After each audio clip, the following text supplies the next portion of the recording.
Hello, আসসালামু আলাইকুম sir, কেমন আছেন?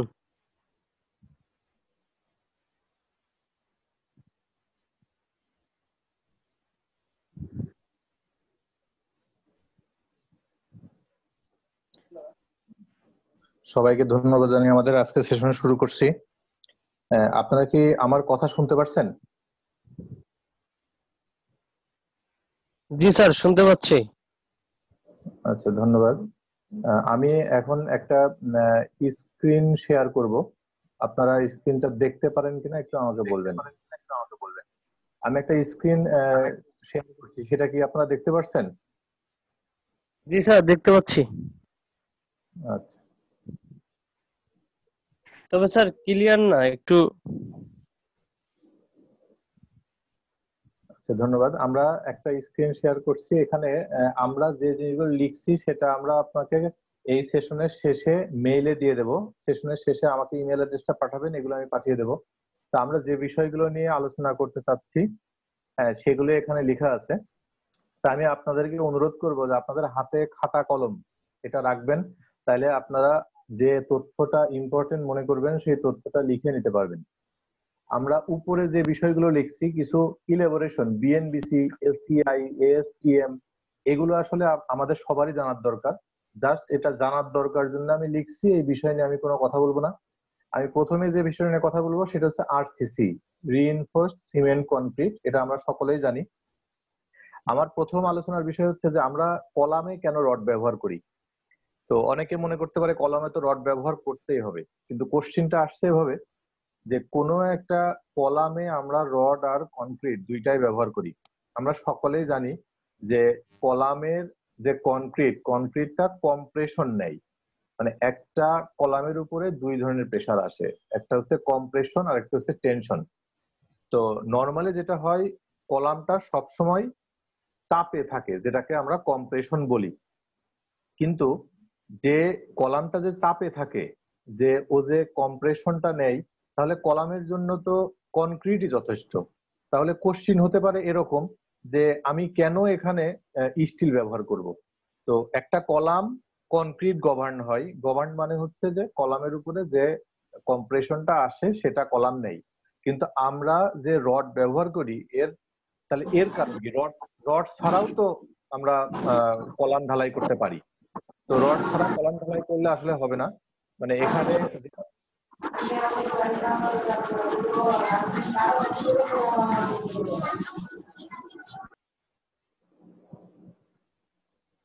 রড ছাড়া কলাম ঢালাই করলে প্রবলেম। এখানে যেটা প্রবলেম সেটা হচ্ছে যে কলামের উপরে যখন উইন্ড লোড বা আর্থকোয়াকের কোনো প্রেসার আসে, মানে আমি বলতে চাচ্ছি যে এই যে কলামটা আপনারা আমার স্ক্রিনে আমাকে দেখতে পাচ্ছেন, এই যে কলামটা, এর উপরে যখন ল্যাটারাল প্রেসার আসবে তখন এই জিনিসটা বেঁকে যাওয়ার চেষ্টা করবে। যখন সোজা একটা জিনিস এটা বেঁকে যাওয়ার চেষ্টা করবে, এই বাঁকার মাথায় তার এই পাশটায় টেনশন ডেভেলপ হবে। কিন্তু কনক্রিট টেনশন নিতে পারে না। তাহলে টেনশন নিতে পারে কে? রড। সেই জন্যই আমরা কলামে রড ব্যবহার করি। আমি আবারও বলছি যে একটা column compression member, column actually compression member. কলামে যেটা হয়, আপনারা কাইন্ডলি প্রত্যেকে নিজেকে মিউট করে রাখবেন। আনমিউট থাকলে সাউন্ড হয়, সেটাতে শুনতে সমস্যা হয়। আমি আবারও বলছি, একটা কলাম সেটা কম্প্রেশন মেম্বার। এটা উপরের থেকে লোড আসে এবং নিচের থেকে উপরের দিকে চাপ দেয়, উপর থেকে নিচের দিকে চাপ দেয়, এটাকে কম্প্রেশন বলা হয়, চাপ। এখন এই চাপ নেওয়ার জন্য কনক্রিট অভ্যস্ত। কনক্রিট কলামের কম্প্রেশনটা নেই। কনক্রিট হচ্ছে কম্প্রেশন নেওয়ার জন্য যোগ্য, কিন্তু কনক্রিট টেনশন নিতে পারে না বা টান নিতে পারে না। তো যখন ল্যাটারাল প্রেসার আসে তখন কলামটা যখন বেন্ড হয়, বাঁকে, তখন এর বডিতে এই সাইডে টেনশন ডেভেলপ করে। তো এই টেনশন নেওয়ার জন্য কনক্রিট ক্যাপাবল না, ক্যাপাবল হচ্ছে স্টিল। সেই কারণেই আমরা কলামে রড ব্যবহার করি। তাছাড়া যদি টেনশন না আসতো, শুধু কম্প্রেশন থাকতো, তাহলে আমাদের কলামে রড ব্যবহার না করলেও চলতো। আমার বিশ্বাস আপনারা বিষয়টা বুঝছেন। আপনারা অনেক জায়গায় রডের গায়ে লেখা দেখেন 500 ডাব্লিউ। অনেকে এই 500W রডটাকেই বলে 72,500 PSI। এটা কিভাবে হয় আপনারা কাইন্ডলি একটু আপনার খাতায় লিখে রাখবেন। 1W মানে হচ্ছে 1 MPa, MPa মানে হচ্ছে মেগাপ্যাসকেল, MPa মানে হচ্ছে মেগাপ্যাসকেল। এটা আপনি বাংলাতে আপনার খাতায় লিখে রাখতে পারেন। MPa মানে হচ্ছে মেগাপ্যাসকেল, আর হচ্ছে 1W মানে 1 MPa মানে 145 PSI। 145 PSI আমরা যেটাকে বলছি 6th গ্রেড রড, সেই 6th গ্রেড রডটার অর্থ হচ্ছে সেটার স্ট্রেংথ হচ্ছে 60,000 PSI, 60,000 PSI। আর যেটা হচ্ছে 500W, তাহলে 500W কে আমরা বলতে পারি 500 মেগাপ্যাসকেল। তাহলে ওর ক্যাপাসিটি হচ্ছে 500 মেগাপ্যাসকেল। এই 500 মেগাপ্যাসকেলকে আমরা যদি পিএসআই কনভার্ট করতে চাই, তাহলে একে আমরা 145 দিয়ে গুণ করব, মানে 1 মেগাপ্যাসকেল সমান 145 পিএসআই। তাহলে এটা হবে 72,500 পিএসআই। এটাকে আমরা 72.5 গ্রেড রডও বলে থাকি, 72.5 গ্রেড রডও বলে থাকি, 72.5। আচ্ছা, এরপরে আমরা আসছি এফ প্রাইম সি, যেটা 3,000 পিএসআই আমরা বলতে পারি, 3500 পিএসআই বলতে পারি। এটা দিয়ে আমরা কি বুঝি? আমরা নর্মালি সকলেই জানি যে এফ প্রাইম সি এর অর্থ হচ্ছে এটার যে কনক্রিটের স্ট্রেংথ, সি 3,000 পিএসআই হতে পারে, 2,000 পিএসআই হতে পারে, 5,000 পিএসআই হতে পারে, এটা 28 দিনের স্ট্রেংথ। এই যে 28 দিনের স্ট্রেংথ 3,000 পিএসআই, এই কথার অর্থ কি? এই কথার অর্থ হচ্ছে এই মানের একটা কনক্রিট, এই মানের একটা কনক্রিট সে 3,000 পিএসআই লোড নিতে পারে। তো কথা তো একই হলো, তাহলে কি বুঝলাম? 3,000 পিএসআই লোড নিতে পারে, এর অর্থ এই যে 3,000 পাউন্ড প্রতি স্কোয়ার ইঞ্চিতে লোড নিতে পারে। স্কোয়ার ইঞ্চি মানে কি? আপনি খাতায় যদি একটা স্কোয়ার বর্গক্ষেত্র আঁকেন, একটা বর্গক্ষেত্র একটা টাইলসের মতো, টাইলসের মতো একটা জায়গা আপনি আপনার খাতায় ড্র করবেন, সেইটা 1 ইঞ্চি বাই 1 ইঞ্চি। এই 1 ইঞ্চি বাই 1 ইঞ্চি এই জায়গাটার এরিয়া হচ্ছে 1 বর্গ ইঞ্চি। কারণ আমরা জানি এক্স আর এক্স গুণ করে এক্স স্কোয়ার হয়। তাহলে ইঞ্চি ইঞ্চি গুণ করলে কি হবে? ইঞ্চি স্কোয়ার হবে। আর 1 ইঞ্চি আর 1 ইঞ্চি গুণ করলে কি হবে? 1 1 গুণ করলে 1 হবে, ইঞ্চি ইঞ্চি গুণ করলে 1 ইঞ্চি ইঞ্চি স্কোয়ার হবে। তাহলে ইঞ্চি গুণ ইঞ্চি, এটা হলো ইঞ্চি স্কোয়ার। ইঞ্চি গুণ ইঞ্চি, এটা হবে ইঞ্চি স্কোয়ার। তাহলে 3,000 পিএসআই মানে 3,000 পাউন্ড প্রতি স্কোয়ার ইঞ্চিতে লোড নেওয়ার জন্য ক্যাপাবল।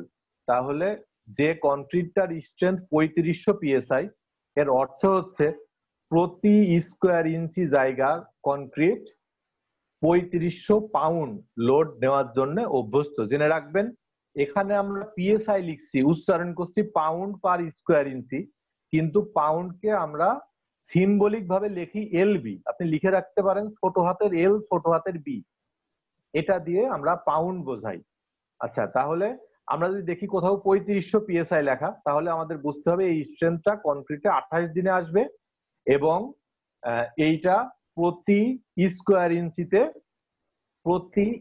ইঞ্চিতে 3,000 পাউন্ড লোড নেওয়ার জন্য এই কনক্রিট ক্যাপাবল। এটা আমরা বুঝলাম। এখন এটা মেনটেন করব কিভাবে? মেনটেন করব মানে হচ্ছে আমরা অনেক সময় দেখি ড্রয়িং এর উপরে লেখা থাকে 3,000 পিএসআই, ব্র্যাকেটে লেখা থাকে 1.5-3, এটা হচ্ছে কনক্রিটের রেশিও। বা ব্র্যাকেটে লেখা থাকে 1-2-4, 1:2:4। আসলে এইটা আমাদের দেশে একটা ভুল প্র্যাকটিস, এই জিনিসটা ঠিক নেই। তাহলে আমরা এতদিন কি ভুল কাজ করে আসছি? আসলে সত্য কথা বলতে এটা ভুল কাজই। এটা সঠিক নিয়মটা হচ্ছে যে আপনার এটা মিক্স ডিজাইনের মাধ্যমে করার কথা। মিক্স ডিজাইন মানে কি? যে আপনার প্রজেক্টে যে পাথর যে বালু আসছে, আমার প্রজেক্টে যে পাথর যে বালু আছে, সেটা দিয়ে 1-2-4 রেশিওতে যে ওই স্ট্রেংথ আসবে, এটা আসলে বলা যায় না। এটা সঠিকভাবে বলা সম্ভব না, কারণ আপনার ম্যাটেরিয়াল আমার ম্যাটেরিয়াল তো একরকম না হতে পারে, আমাদের ওয়াটার সিমেন্ট রেশিও একরকম না হতে পারে, আমাদের ম্যাটেরিয়ালের সকল গুণাগুণ মিলতে নাও পারে। আলটিমেটলি যে 1-2-4 রেশিওতে আমরা কাস্টিং করে সিলিন্ডার বা কিউব টেস্ট করে দেখব যে 28 দিনে এটা 3,000 পিএসআই আসে কিনা, বা 1-1.5-3 রেশিওতে কাস্টিং করে একটা সিলিন্ডার অথবা একটা কিউব টেস্ট করে আমরা দেখব যে 28 দিনে এই স্ট্রেংথটা আসে কিনা। এইভাবে আসলে এটা করার নিয়ম। কিন্তু আমরা নর্মালি বলি যে এটা 1.5-3-এ এই স্ট্রেংথ আসবে। আসলে এই কথাটা ভুল, এটা মিক্স ডিজাইনে আসার কথা। কারণ আপনি একবার ছাদ ঢালাইয়ের সময় যে ম্যাটেরিয়াল নিয়ে আসলেন, পরের বারও যে ম্যাটেরিয়াল নিয়ে আসলে ওই রেশিওতেই ওই স্ট্রেংথ পাবেন, এটা আসলে বলা কঠিন। তাহলে এটা আমাদের আসলে মিক্স ডিজাইন করে নিয়ে করা উচিত। এবং নিয়ম হচ্ছে ম্যাটেরিয়াল গুলো প্রজেক্টে আসবে, সেটা দিয়ে আমরা একটা সিলিন্ডার বানাবো, সেটা টেস্ট করব, তাহলে বুঝবো যে এই রেশিওতে এই ম্যাটেরিয়াল গুলো দিয়ে এত স্ট্রেংথ আসা সম্ভব। এরপরে আমরা আসি সিমেন্টের বিষয়টা। আমরা সকলেই বুঝি যে সিমেন্ট, অনেকে মুখে বলি ওপিসি সিমেন্ট, অনেকে মুখে বলি পিসিসি সিমেন্ট। এই যে সিমেন্টের যে কথাটা, আমরা ওপিসি মানে যেটা বুঝবো সেটা হচ্ছে অর্ডিনারি পোর্টল্যান্ড সিমেন্ট, যেটা এর আগে বহুল ব্যবহৃত হতো, এখন এর দামটা বেশি। এখন পিসিসি সিমেন্ট, সেই পিসিসি সিমেন্ট হচ্ছে পোর্টল্যান্ড কম্পোজিট সিমেন্ট। তাহলে ওপিসি আর পিসিসি এই দুইটার মধ্যে পার্থক্য কি? আপনারা অনেকে শুনে থাকবেন যে পিসিসি সিমেন্টের মধ্যে ফ্লাই অ্যাশ দেওয়া হয়। এই যে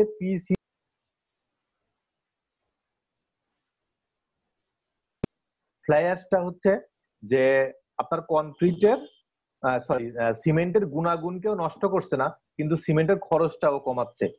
কিন্তু ফ্লাই অ্যাশ বা যাকে আমরা বাংলায় বলি ছাই, এটা আসলে ভলিউম দিচ্ছে, কিন্তু এটার কোনো সুবিধা নেই। মানে বলা হচ্ছে যে যদি ক্লিংকার দেওয়া বা অন্যান্য কম্পোনেন্ট কমপ্লিট দিয়ে আমরা সিমেন্টটা বানাই, ফ্লাই অ্যাশটা না দিই, তাহলে কি হচ্ছে, আমাদের এক বস্তা সিমেন্টের দাম অনেক বেড়ে যাচ্ছে। সেই জন্য দামটা কমানোর জন্য আসলে ফ্লাই অ্যাশ দেওয়া হয়। অনেকে বলে, অনেক কোম্পানি মার্কেটিং করে এভাবে, আমরা ফ্লাই অ্যাশ ব্যবহার করি না, আমরা অন্য কিছু একটা ব্যবহার করি। আসলে বিষয়টা এরকম, তারা ফ্লাই অ্যাশ ব্যবহার করছে না, কিন্তু অন্য যে কম্পোনেন্ট ব্যবহার করছে সে ফ্লাই অ্যাশের মতোই কাজ করছে, যা দিয়ে তারা দামটা কমাচ্ছে। তো ওপিসি আর পিসিসি আমরা মোটামুটি বুঝতে পারলাম। এরপরে দেখেন ড্রয়িং, আমার পেজে একটা জিনিস দেওয়া আছে, একটা র্যাম্প লেখা আছে, একটা স্লোপ দেওয়া আছে 1:8 স্লোপ। মানে বিষয়টা হচ্ছে যে কোনো একটা বিল্ডিং এর পার্কিং বা কোনো জায়গায় যদি র্যাম্প দেওয়া হয় যেটাতে গাড়ি উপরের দিকে উঠবে অথবা নিচের দিকে নামবে, সেটার সঠিক স্লোপ হচ্ছে 1:8। এর অর্থ এই যে প্রতি 8 ফিট যাওয়ার পরে 1 ফিট উঁচু হবে, অথবা প্রতি 8 ইঞ্চি যাওয়ার পরে 1 ইঞ্চি উঁচু হবে, অথবা প্রতি 8 মিটার যাওয়ার পরে 1 মিটার উঁচু হবে। এই স্লোপটাই হচ্ছে সঠিক স্লোপ কোনো একটা বিল্ডিং এর সামনে যে র্যাম্পটা বানাবো গাড়ি উঠবে তার জন্য। এখন আপনি বলতে পারেন, আমি তো অনেক বিল্ডিং এ দেখছি অনেক বেশি খাড়া, সেটা 1:4 হতে পারে বা 1:5 হতে পারে, মানে 5 ফিট গিয়েই 1 ফিট খাড়া। তো এইগুলো জায়গা কম থাকলে সেখানে এই ঘটনা ঘটে। তবে আপনারা জেনে রাখবেন যে 1:8 সবচেয়ে ভালো স্লোপ। আর যত 8-এর জায়গায় 9 হবে, 10 হবে, জেনে রাখবেন তত কম খাড়া হবে। 8-এর জায়গায় যত কম হবে, যেমন ধরেন 1:4 হবে বা 1:3 হবে, তত বেশি খাড়া হবে।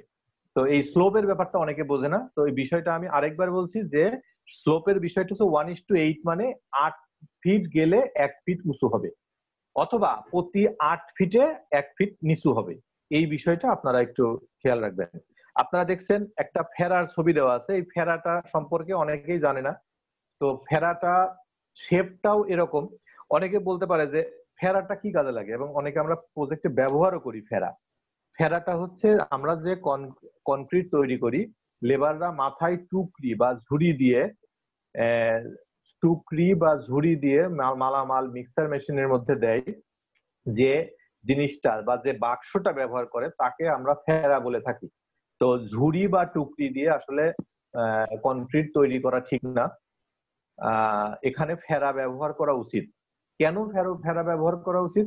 আসলে আমরা যে 1, 1.5, 3 বা 1, 2, 4 রেশিও মেনটেন করি, কতগুলো বালু বা কি পরিমাণ সিমেন্ট বা কি পরিমাণ খোয়া বা পাথর দেওয়ার কথা, সেটা আমরা কিভাবে হিসাব করি? আমরা হিসাব করি 1 বস্তা সিমেন্ট যদি আমরা কোনো একটা বাক্স বা ঝুড়ির মধ্যে দিই, দিয়ে দেখলাম যে 2 ঝুড়ি সিমেন্ট হয়, তাহলে বুঝবো 1, 2, 4 রেশিওতে 1 বস্তা সিমেন্ট মানে হচ্ছে 2 ঝুড়ি সিমেন্ট। তাহলে 1, 2 হচ্ছে স্যান্ড বা বালু। তাহলে 1 বস্তা সিমেন্ট যদি 2 ঝুড়ি সিমেন্ট হয়, তাহলে 1:2। বালু যদি 2 হয় তাহলে 4 ঝুড়ি বালু হবে। 1:2:4। পাথর হচ্ছে 4, তাহলে 2 × 4 মানে 8 ঝুড়ি হবে পাথর বা খোয়া। যারা যারা নতুন এই জিনিসটা বোঝেন না তারা একটু খাতায় লিখে নিতে পারেন। 1:2:4 এই রেশিওতে 1 হচ্ছে সিমেন্ট, 2 হচ্ছে স্যান্ড, আর 4 হচ্ছে স্টোন। এটা নর্মালি সকলেই জানে, যারা জানেন না তাদের জন্য বলছি। তো ফেরা আমরা ইউজ করি, ফেরার যে শেপটা আপনারা দেখছেন, আপনারা বলতে পারেন যে এই ফেরার শেপটা এরকম সাইজের না করে আমরা স্কোয়ার করতে পারি। তবে এই শেপের ফেরা একটা বানাতে পারলে সেটা ব্যবহারের জন্য সুবিধা হয়। এখন আপনি বলবেন যে এই ফেরাটার আমি ভলিউম হিসাব করব কিভাবে, যে এর ভিতরে কতটুকু মালামাল যাবে। আপনারা খেয়াল করে দেখেন, ফেরাটার উপরের মাথা 14 ইঞ্চি আছে, আর নিচের মাথার সব পাশ 10 ইঞ্চি আছে। এবার একটু খেয়াল করেন যে যে পাশে 14 আছে উপরে, আপনি ধরে নেন সে পাশে 2 ইঞ্চি কমায় ফেলেন, মনে মনে 2 ইঞ্চি কমান, তাহলে 14 থেকে 2 কমালে সে পাশে কত থাকলো? 12। এবার নিচে দেখেন ওই পাশেই 10 ইঞ্চি আছে, ওই দুইটা নিচের 10-এর সঙ্গে দেন, তাহলে কত হলো? নিচেও 12 হলো। তাহলে উপরের 14 কে 2 কমালে সেই 2 নিচের সঙ্গে যোগ করে দেন, তাহলে কত হলো? উপরেও 12 নিচেও 12। আর এক পাশে উপরে 14, ওখান থেকেও 2 কমান, তাহলে উপরে 12 হলো, আর নিচে আছে 10, সেখানে 2 যোগ করেন, তাহলে সেটা 12 হলো। মানে আমরা বলতে পারি এইটা উপরে 12/12, নিচে 12/12 দিলে যা হবে, এই 14/14 নিচে 10/10 একই ভলিউম হবে। এবার আসেন হাইট। হাইট 7.5 ইঞ্চি। 7.5 ইঞ্চি আপনি যদি ফিটে কনভার্ট করেন, তাহলে এটাকে আপনি ইয়ে করে দেখবেন, হিসাব করে দেখবেন 0.625 হবে। যদি 7.5 ইঞ্চিকে আপনি হিসাব করেন 7.5 ভাগ 12, 0.625 হবে। এবার আপনি এই ফেরার মধ্যে কত সেফটি মালামাল আছে সেটা আপনি হিসাব করেন। কিভাবে হিসাব করবেন? ভলিউম, দৈর্ঘ্য গুণ প্রস্থ গুণ উচ্চতা। দৈর্ঘ্য হচ্ছে 12 ইঞ্চি মানে 1 ফিট, 1 গুণ প্রস্থ হচ্ছে 12 ইঞ্চি 1 ফিট, 1 গুণ হাইট।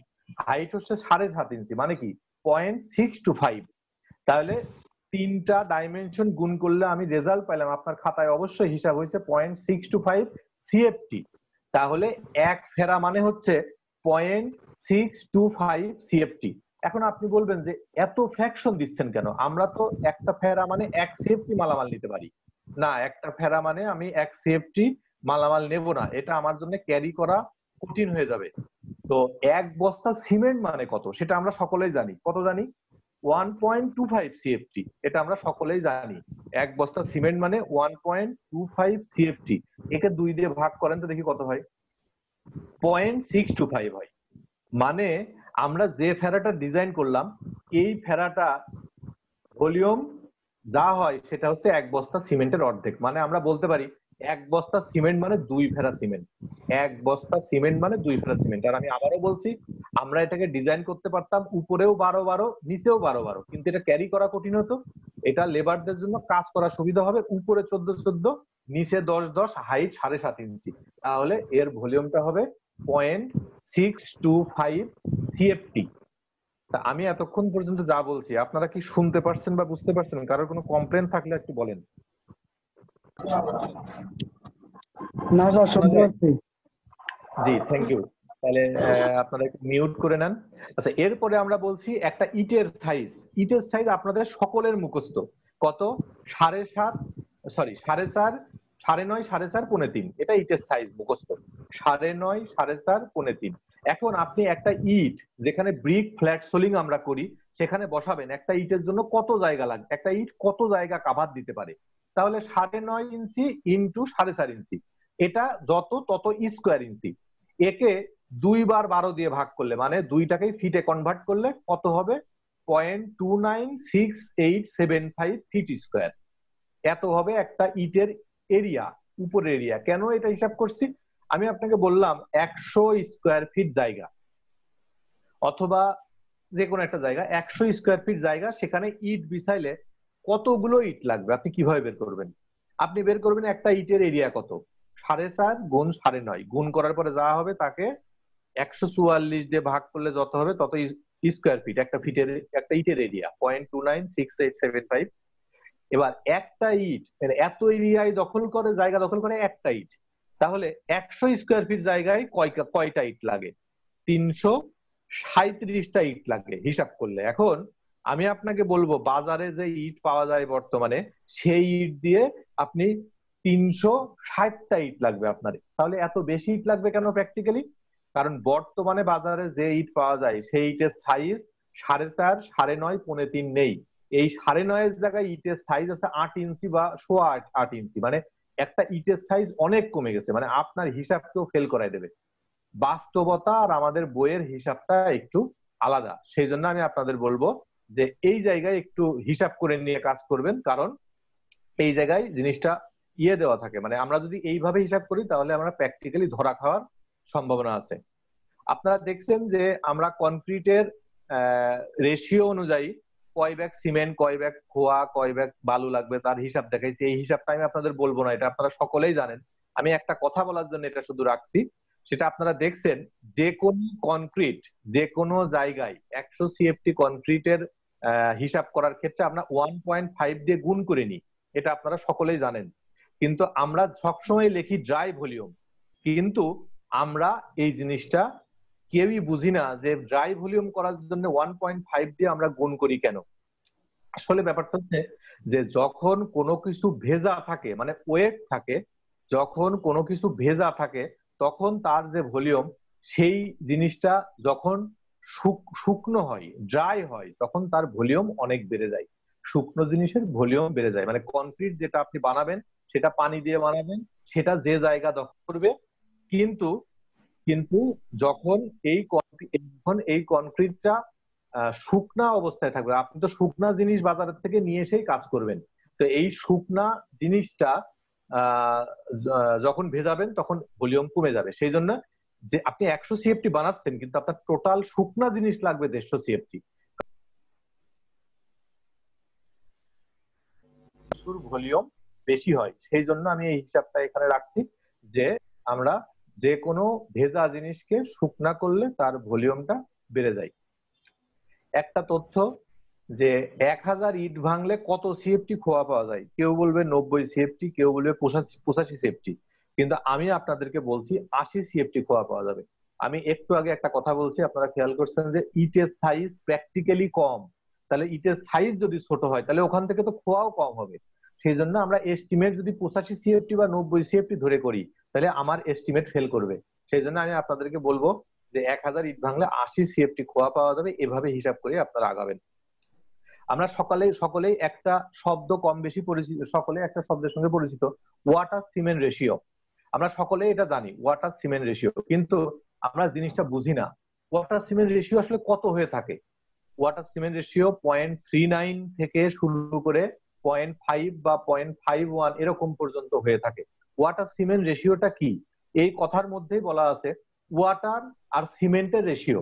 আপনাদের হাতে যদি কাগজ কলম থেকে থাকে তাহলে একটু কাইন্ডলি লেখেন, যে আপনার খাতায় লেখেন উপরে ওয়াটার ডাব্লিউ, উপরে ডাব্লিউ দাগ দিয়ে নিচে লেখেন c, cement. Water by cement equals to, মনে করেন 0.45, একটা ওয়াটার সিমেন্ট রেশিও মেনটেন করার কথা 0.45, তাহলে আমরা লিখছি যে এখানকার ওয়াটার সিমেন্ট রেশিও 0.45, তাহলে উপরে ওয়াটার আর নিচে সিমেন্ট। তাহলে এবার আপনি এক বস্তা সিমেন্ট মানে কত কেজি সিমেন্ট জানেন? 50 কেজি সিমেন্ট। তাহলে সিমেন্টের জায়গায় 50 লেখেন, কেজিতে হিসাব করছি, কিন্তু আমরা কেজিতে হিসাব করছি। তাহলে উপরে ওয়াটার ডাব্লিউ, নিচে সিমেন্ট সি এর জায়গায় 50 ইকুয়ালস টু 0.45। তাহলে এই 0.45 ইন্টু 50 কেজি সিমেন্ট, তাহলে কত হলো? 22.5 কেজি পানি লাগবে। এখন আসলে 1 কেজি পানিকে আমরা 1 লিটার পানি ধরি, 1 কেজি আর 1 লিটার সমানই। তাহলে 0.45 ওয়াটার সিমেন্ট রেশিও যদি মেনটেন করতে হয় তাহলে এক বস্তা সিমেন্টের সঙ্গে 22.5 মানে 22.5 লিটার পানি দিতে হবে। এবার আসেন আমরা বলছি একটা ওয়াটার সিমেন্ট রেশিও 0.4, তাহলে 0.4 যদি ওয়াটার সিমেন্ট রেশিও আমাকে মেনটেন করতে হয়, এখানে এক বস্তা সিমেন্ট মানে 50 কেজি সিমেন্ট, তাহলে কত লিটার পানি লাগবে? 20 লিটার পানি লাগবে। তো আমরা এইভাবে এটা হিসাব করতে পারবো। তাহলে যারা লিখছেন আরেকবার একটু খেয়াল করেন, ওয়াটার সিমেন্ট রেশিও মানে উপরে ওয়াটার ডাব্লিউ, নিচে সিমেন্ট সি ইকুয়ালস টু 0.4। আমরা ওয়াটার সিমেন্ট রেশিও মেনটেন করতে হবে 0.4 বা যাই হোক 0.39 যাই হোক। তো খেয়াল রাখবেন এই ওয়াটার সিমেন্ট রেশিওটা যত কম হবে কনক্রিটের স্ট্রেংথ তত বেশি হবে। মানে ওয়াটার সিমেন্ট রেশিও যত বেশি হবে, মানে 0.4 এর থেকে 0.41, 0.42, 0.43, এভাবে 0.5, যত ওয়াটার সিমেন্ট রেশিও বেশি হবে তত পানি বেশি লাগবে, আর যত পানি বেশি আপনি ব্যবহার করবেন তত কনক্রিটের স্ট্রেংথ কম হবে। মানে বুঝতে হবে যে যেখানে যত পানির পরিমাণ কম সেখানে কনক্রিটের স্ট্রেংথ তত বেশি। এরপরে আপনার স্ক্রিনে একটা জিনিস দেখতে পাচ্ছেন যে কনক্রিট যখন আপনি ঢালবেন, কোনো কলামে ঢালাই করবেন, ঢালাই করার থেকে 4 থেকে 5 ফিটের বেশি হাইট থেকে বা 1.5 মিটারের বেশি উচ্চতা থেকে কনক্রিটকে আপনি ফেলবেন না, ঢালাইকে কলামের মধ্যে ফেলবেন না। কত থেকে? 1.5 মিটার বা 5 ফিট এর উপরের থেকে কখনোই কনক্রিটকে ফেলবেন না। কেন? আপনারা খেয়াল করে দেখবেন যে যখন কোনো একটা ভারী এবং হালকা জিনিস দুইটা যদি উপরের থেকে আপনি একই সাথে ছেড়ে দেন তাহলে দেখবেন যে ভারী জিনিসটা আগে পড়ে। তাহলে কনক্রিট যদি আপনি বেশি উপরের থেকে ফেলেন তাহলে আপনার পাথরগুলো আগে পড়বে, পাথরগুলো আগে পড়বে, পানি সিমেন্ট বালুর অংশটা পরে পড়বে। এতে কি হবে? এতে পাথর আর সিমেন্ট বালুটা আলাদা হয়ে যাবে। একে আমরা ইঞ্জিনিয়ারিং ল্যাঙ্গুয়েজে আমরা বলি সেগ্রিগেশন হওয়া। এই সেগ্রিগেশন হলে কনক্রিটের স্ট্রেংথটা কম আসবে। আমি আবারও বলছি 1.5 মিটার বা 5 ফিট এর উপরের থেকে কনক্রিটটা ফেলা যাবে না। ফেললে কি হবে? পাথরটা আগে পড়বে, ভারী জিনিসটা আগে পড়বে। ভারী জিনিসটা আগে পড়লে পাথর আর সিমেন্ট বালুটা আলাদা হয়ে গেল, তখন কনক্রিটের স্ট্রেংথটা ভালো আসবে না। অনেকে একবারে 8 ফিট বা 10 ফিট কলাম একবারে ঢালাই দেয়, তখন এই এই কনক্রিটটা 8 ফিটের উপরের থেকে ফেলা হয়, তখন সেগ্রিগেশন হয়ে যায়, আমরা বাইরের থেকে বুঝতে পারি না, কলামের স্ট্রেংথটা ভালো আসবে না। আমাদের এরপরের কথা হচ্ছে যে স্ল্যাব থিকনেস 5 ইঞ্চি এর কম না দেওয়া ভালো। আপনি স্ল্যাব থিকনেস ক্যালকুলেশন যখন আমরা দেখব তখন আমরা এটা বুঝবো যে স্ল্যাব থিকনেস আসলে আপনি হিসাব করলে কিন্তু স্ল্যাব থিকনেস অনেক জায়গায় 3.5 ইঞ্চিও আসতে পারে। কিন্তু আমি আপনাদের অনুরোধ করবো 5 ইঞ্চির নিচে স্ল্যাব থিকনেস দেবেন না, এর পেছনে অনেক কারণ আছে, সেটা আমরা পরবর্তীতে আরো বিস্তারিত জানবো। ফ্ল্যাট স্ল্যাব ডিজাইন পারতপক্ষে করবেন না। ফ্ল্যাট স্ল্যাবে যে প্রবলেম হয় যে এভাবে চিন্তা, ফ্ল্যাট স্ল্যাব যদি একটা স্ল্যাব কোনোভাবে ফেল করে, একটা স্ল্যাব আরেকটা স্ল্যাবের পরে, তখন পরাপর সবগুলো স্ল্যাব ফেল করে যাবে। একে বলা হয় স্যান্ডউইচ ইফেক্ট। স্যান্ডউইচে যেমন দুইটা পাউরুটির মাঝখানে আরো কিছু দেওয়া থাকে, চিকেন বা ডিম এরকম কিছু দেওয়া থাকে বা আরো কিছু সস দেওয়া থাকে, এরকম চ্যাপ্টা হয়ে যায়। মানে বিম না থাকলে ফ্ল্যাট স্ল্যাব গুলো কাজ করতে পারে না। এর পিছনে এর কোডও আছে, কোড মেনটেন করে ডিজাইন করতে পারলে ভালো, কিন্তু না জেনে শুনে ফ্ল্যাট স্ল্যাব ডিজাইন না করা ভালো। তো এখানে অবশ্যই একটা জিনিস খেয়াল রাখবেন, অনেকে কনসিল বিম দেয়। আপনারা জেনে রাখবেন কনসিল বিম আসলে কোনো বিম না। যার কোনো ডেপথ নেই, যে বিমের কোনো ডেপথ হয় না, সেটা কোনো বিম না, বিম হিসাবে সে কাজ করে না। তো সুতরাং যেখানে যেখানে কনসিল বিম দিয়ে কাজ করা হচ্ছে, যেটা করা হয়ে গেছে, যেটা করা হয়নি দয়া করে সেই কাজটা করবেন না। যার ডেপথ নেই সে বিম হিসাবে কাজ করে না, সেখানে রডটাই নষ্ট হবে। এবং যদি ফ্ল্যাট স্ল্যাব ডিজাইন করেও থাকেন, খেয়াল রাখবেন কমপক্ষে এক পাশে 3টা স্প্যান থাকা লাগবে। 3টা স্প্যান থাকলে ফ্ল্যাট স্ল্যাবটা বিভিন্ন প্রেসার বা ল্যাটারাল প্রেসার বা এগুলো রেজিস্ট করতে ফ্ল্যাট স্ল্যাবের পক্ষে সহজ হয়। আপনারা যখন ঢালাই করবেন বা যখন রড বাঁধবেন তখন একটা জিনিস একটু খেয়াল রাখবেন। ফুটিং এ মনে করেন একদিকে 10 ফিট আর একদিকে 7 ফিট, তাহলে আপনি ফুটিং এর যে রডটা কাটবেন একটা 7 ফিট কাটবেন, একটা 10 ফিট কাটবেন। বা আপনি যদি মাটাম দেন অথবা যাকে বলা হয় এল ভাঁজ করা, তো আপনি যদি বেন্ড করেন রডের মাথা তখন একটু বড় হবে, 6 ইঞ্চি 6 ইঞ্চি বড় হতে পারে বা 4 ইঞ্চি 4 ইঞ্চি বড় হতে পারে। তো আমি সহজে বোঝার জন্য বলছি, একটা ফুটিং এর সাইজ 7 ফিট বাই 10 ফিট, তাহলে খেয়াল রাখবেন যে ফুটিংটার সাইজ 7 ফিট বাই 10 ফিট, বড় রডটা আগে বসবে ফুটিং এ, 10 ফিট রডটা নিচে বসবে, তার উপরে 7 ফিট রডটা বসবে। এখন আপনি কোশ্চিন করতে পারেন, আমরা তো ছাদে তো রড বসাই, ছোট রডটা আগে বসাই, ছাদে ছোট রডটা আমরা আগে বসাই, কিন্তু ফুটিং এ বড় রডটা আগে বসাচ্ছি কেন? এভাবে চিন্তা করেন, একটা কলাম, এই কলামের উপরে একটা ছাদ, এই ছাদে আমরা ছোট রডটা আগে বসাই। এবার চিন্তা করেন একটা ফুটিং, এই ফুটিংটা হচ্ছে স্ল্যাব, এই কলাম, তাহলে ছোট রডটা আমরা ছাদে আগে বসাচ্ছিলাম, বড় রডটা পরে বসাচ্ছিলাম। বড় রডটা ছাদের উপরে আছে, কিন্তু যখন ফুটিং এ আসলো তখন বড় রডটা নিচে চলে গেছে। আসলে কনসেপ্ট একই। আর স্ল্যাবের লোডটা উপরের থেকে আসছে, স্ল্যাবের লোডটা উপরের থেকে আসছে, কিন্তু ফুটিং এর লোডটা আসলে নিচের থেকে আসছে, সেটা রিয়াকশন। ফুটিং এর লোডটা নিচে, তাহলে আমরা বুঝলাম যে ফুটিং, আইসোলেটেড ফুটিং বা সিঙ্গেল ফুটিং যেগুলো, সেগুলোর বড় রডটা নিচে বসবে।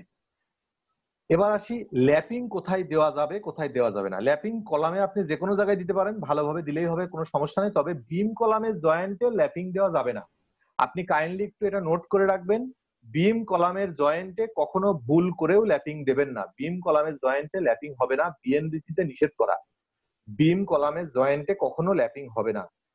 আচ্ছা, ল্যাপিং আপনারা দেখবেন বিমের ড্রয়িং এ লেখা থাকে এক্সট্রা টপ বা এক্সট্রা বটম। কোথায় থাকে দেখবেন, বিমের উপরে দুই কর্নারে মানে কলামের সাপোর্টে এক্সট্রা টপ দেওয়া থাকে, আর বিমের নিচে মাঝখানে বিমের মাঝখানে এক্সট্রা বটম দেওয়া থাকবে। জেনে থাকবেন, যেখানে এক্সট্রা টপ আর যেখানে এক্সট্রা বটম থাকে সেখানে টেনশন জোন, আর যেখানে এক্সট্রা রড দেওয়া থাকে সেই জায়গাটা টেনশন জোন, সেখানে রড লাগবে।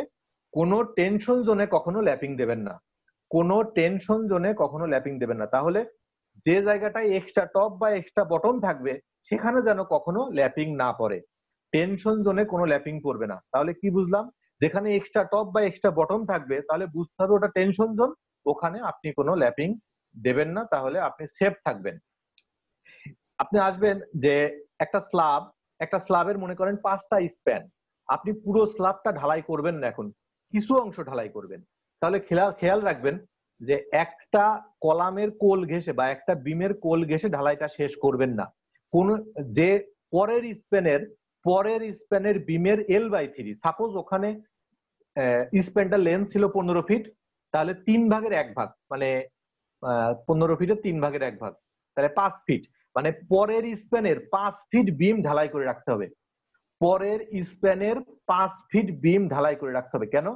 আপনি যদি যে স্প্যানটা ঢালাই শেষ করে রাখলেন, ওই বিম কলামের জয়েন্টে শেয়ার ফোর্সের ভ্যালু অনেক বেশি থাকে, কিন্তু ওখানে শেয়ার ফোর্স মানে কি, স্লাইড করে দেওয়া।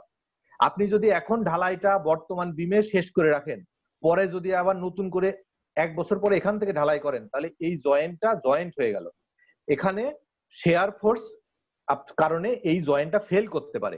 কিন্তু আপনি যদি এই বিমের থেকে আরো এই স্ল্যাবের থেকে আরো L/3 পরিমাণ বিম ঢালাই করে রাখেন, যেখানে জয়েন্টটা হবে সেখানে শেয়ারের ভ্যালুটা কম্পারেটিভলি জয়েন্টের থেকে কম। তো আমরা যেটা বুঝলাম যে নতুন মানে একটা ঢালাই যদি পার্ট ঢালাই করি, তাহলে এই পার্ট ঢালাইয়ের ক্ষেত্রে পরের স্প্যানের বিম L/3 পরিমাণ আমরা এখন ঢালাই করে রাখবো, এরপরে 5-7 বছর পরে ওই অংশ ঢালাই করব। তাছাড়া শেয়ার ফেল হতে পারে, বিম ফেল করতে পারে পরবর্তীতে। আচ্ছা, আমরা একটা শব্দ বলতে চাচ্ছি সিলেট স্যান্ড বালু। এটা লেবাররা ইউজ করে, অনেক কন্ট্রাক্টর ইউজ করে। যারা নতুন চাকরি করতে যায় তারা এটা চিনতে পারে না, আসলে এটার নাম সিলেট স্যান্ড। এটার কালার একটু হলুদের মতো, আর এটা বলা হয় FM 2.5, মানে যার দানা বড় মোটা, মানে সেটা ফাইনেস মডুলাস 2.5 হয়। সিলেকশন বালু বলে কোনো কথা নেই, সিলেট স্যান্ড। আমি কিছু টার্ম লিখে রাখছি, PSI পাউন্ড পার স্কোয়ার ইঞ্চি, আপনারা লিখে নিতে পারেন, পাউন্ড পার স্কোয়ার ইঞ্চি PSI।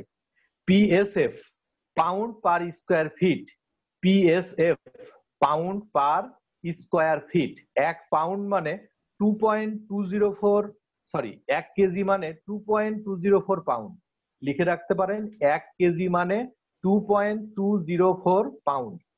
1 কিপ মানে 1000 পাউন্ড। লিখে রাখতে পারেন, 1 কিপ মানে 1000 পাউন্ড। পাউন্ড LB দ্বারা পাউন্ড বোঝায়। KSF মানে kip per square feet, KSF kip per square feet. TSF মানে ton per square feet, TSF ton per square feet. আমরা এরপরে দেখছি ব্লক কি, কনক্রিটের ক্লিয়ার কভার দেওয়ার জন্য ব্লক রাখা হয়। খেয়াল রাখবেন, ক্লিয়ার কভারটা যদি আপনি কোথাও মেনটেন না করেন, তাহলে রডের নিচের থেকে কনক্রিটটা খসে পড়ে যাবে। এইটা বিভিন্ন জায়গায় বিভিন্ন সাইজ, ফুটিং এর নিচে দেওয়া হয় 3 ইঞ্চি 3 ইঞ্চি ব্লক, আপনার ছাদের নিচে দেওয়া হয় 1.5 ইঞ্চি 1.5 ইঞ্চি 1 ইঞ্চি 1 ইঞ্চি ব্লক। আর যে চেয়ারটা, সেটা হচ্ছে যেখানে ম্যাট ঢালাই করবেন, বড় ঢালাই, ম্যাটের নিচে মানে 2 জালি রড, মানে নিচের রডটা তো 3 ইঞ্চি পরে হয়, ম্যাটে 2 জালি রড, তো নিচের রডটা 3 ইঞ্চি উপরে হয়। সেটা ব্লকের উপরে আগে একটা ব্লক দেবেন, কনক্রিট ব্লক, তার উপরে রড বসাবেন, কিন্তু উপরের রডটা নিচের থেকে কিসের উপরে রাখবেন, সেটা একটা চেয়ার থাকে, রড দিয়ে চেয়ার বানানো হয়, এই চেয়ার, এটাকে চেয়ার বলা হয়। এই রডের এই চেয়ারটার উপরে উপরের রডটা বসানো হয়। আচ্ছা, মিক্সার মেশিনের ব্যবহার এখানে খুব ইম্পর্টেন্ট একটা বিষয়, সেটা হচ্ছে মিক্সার মেশিন আপনারা যারা ব্যবহার করেন খেয়াল রাখবেন, মিক্সার করার আগে মিক্সার মেশিনের ভিতরে সিমেন্ট দেবেন না, আগে দেবেন পানি, তারপরে দেবেন পাথর। পাথর দেওয়ার পরে যদি সিমেন্ট দেন, সিমেন্টটা পানির সঙ্গে ভালো মিশবে। কিন্তু পানি দেওয়ার পরেই যদি সিমেন্টটা দিয়ে দেন, তাহলে চায়ের কাপের ভিতরে পানি দিয়ে দেখবেন গুঁড়া দুধ দেওয়ার পরে দেখবেন গুঁড়া দুধটা মেশে না, গুঁড়া দুধটা দলা দলা হয়ে যায়। সিমেন্টটাও এরকম দলা দলা হয়ে যাবে। তাহলে এটা সহজ সমাধান হচ্ছে মিক্সার মেশিনের মধ্যে আগে পানি দেবেন, তারপরে পাথর দেবেন কয়েক টুকরি, এরপরে কয়েক ফেরা পাথর দেবেন, তারপরে আপনি সিমেন্ট দেবেন, তাহলে মিক্সারটা ভালো হবে। আমাদের আজকের ক্লাস এ পর্যন্তই। আমি চেষ্টা করছি আমার সাধ্যমতো আপনাদেরকে যা এই 30 মিনিট সময়ের মধ্যে বলার। কারোর কোনো কথা থাকলে আপনারা বলতে পারেন, লাইনটা কেটে যেতে পারে যে কোনো সময়, আমাদের সময় প্রায় শেষ। কারোর কোনো অপিনিয়ন? আসসালামু আলাইকুম স্যার। স্যার আমরা যে চেয়ারটা ইউজ করি পুটিং এ, তারপরে দেখা যায় পানির ট্যাঙ্কিতে, তবে স্যার চেয়ারটা আসলে কয় ফিট পর পর বা কয় ইঞ্চি পর পর দেওয়া উচিত অ্যাটলিস্ট? চেয়ার 2 থেকে 2.5 ফিট, 2 থেকে 2.5 ফিট পর পর। Thank you sir. Thank you. তা আজকের ক্লাসের জন্য যারা আমাকে একটা ক্লাসের জন্য 50 টাকা দিয়েছেন, তাদের কি টাকাটা লস হয়েছে না এখন পর্যন্ত ঠিক আছে? স্যার যদি 1 বছর করেন তাও করবো স্যার। আচ্ছা ঠিক আছে, থ্যাংক ইউ। আসলে টাকাটার বিষয়টা আয় করা না, টাকাটার বিষয় হচ্ছে যে টাকাটা দিলে আপনি ক্লাসটা করবেন। ফ্রি ক্লাস হলে কেউ করে না, আমিও করাবো না, আমারও মনে হবে করার জি স্যার, দরকার নেই। তো যাই হোক, আপনাদেরকে অসংখ্য ধন্যবাদ। আজকের ক্লাস এই পর্যন্তই। আবার আগামী মঙ্গলবারে আপনাদের মধ্যে যারা আগ্রহী থাকবেন তারা আসবেন, আর আপনারা ক্লাসের শেষে আমাকে আপনার ইমেল অ্যাড্রেসটা হোয়াটসঅ্যাপ করবেন, তাহলে আমি আপনাকে এই ডকুমেন্টসগুলো এখনই মেল করে দেবো। তবে 5 মিনিটের মধ্যে। স্যার আরেকটা প্রশ্ন ছিল স্যার। স্যার ওই আপনি হ্যান্ড ক্যালকুলেট স্ট্রাকচারাল ডিজাইনটা আপনি আপনার অফিসে যা শিখতে বলছিলেন, যে এটা আমি হোয়াটসঅ্যাপে আপনার সঙ্গে পরে কথা বলবো। হোয়াটসঅ্যাপে আপনি আপনাকে মেসেজ দিন, আমি রিপ্লাই দেবো। হ্যাঁ, আজকের ক্লাস এই পর্যন্তই। আমাদের লাইনটা মনে হয় একটু পরেই কেটে যাবে। তো আপনারা আজকে যতটুকু সময় আমাকে দিয়েছেন, আমি চেষ্টা করছি আমার সাধ্যমতো বলার, এবং প্রত্যেকটা আপনাদের পরিচিত যারা আছে, যারা একটু কাজ কম বোঝে অথবা যাদের শেখার আগ্রহ আছে, প্রত্যেকটা মানুষেরই প্রতি সপ্তাহে কিছু না কিছু শেখার দরকার। আগামী মঙ্গলবার এইগুলো টপিক থাকবে না, নতুন কোনো বিষয় নিয়ে আমরা আলোচনা করব, এবং আমরা প্রতি সপ্তাহে নতুন কিছু শিখবো। যে আপনাদের আশপাশে যারা আছে, যাদের কিছু শেখার আগ্রহ আছে, তাদেরকে আপনি আমার হোয়াটসঅ্যাপ নাম্বারটা দিয়ে যোগাযোগ করতে বলতে পারেন। আমরা চাই যে আমরা যারা ইঞ্জিনিয়ার তারা কিছু শিখে কাজ করতে চাই। আমরা কিছু যদি শিখতে পারি তাহলে আমাদের কাজ করা সহজ হবে। আর না জেনে না শুনে আসলে কাজ করা খুব কঠিন হয়, নিজের মান সম্মানও থাকে না। তা আজকের ক্লাস এই পর্যন্তই। আপনারা সকলে ভালো থাকবেন। শুভরাত্রি। জি আসসালামু আলাইকুম। নমস্কার।